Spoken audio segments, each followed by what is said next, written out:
Pretty much everywhere there's landed housing, there's always a very narrow 6-meter wide housing typology. People buy it, but they are always struggling with issues such as ventilation, issues of light.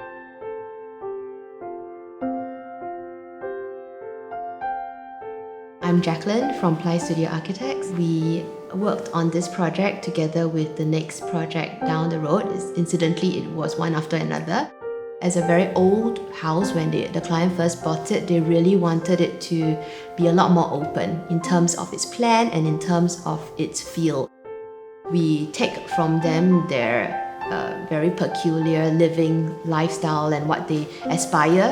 One of them was definitely this love of entertainment. It was the basis for this very, very long stretch of kitchen.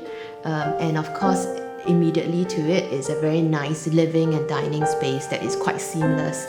And I think this whole idea of a seamless passage as well, all the way out to the openness of the nature and the garden in front. But it was a very different sort of intervention. It was more of an addition and alteration, a so-called A&A in Singapore.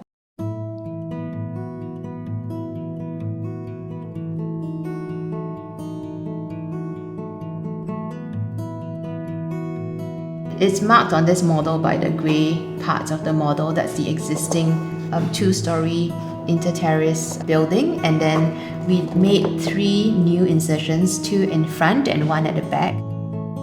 One of the main things that we tried to do for both the houses was to let in a lot of light and ventilation into the space. We introduced skylights that puncture through the whole building in order to bring light down into the very deep plan. The first insertion is actually the car porch.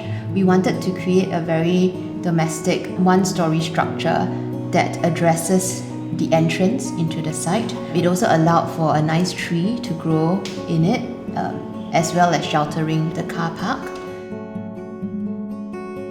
The next box was actually the balcony on the second story and the veranda on the first story.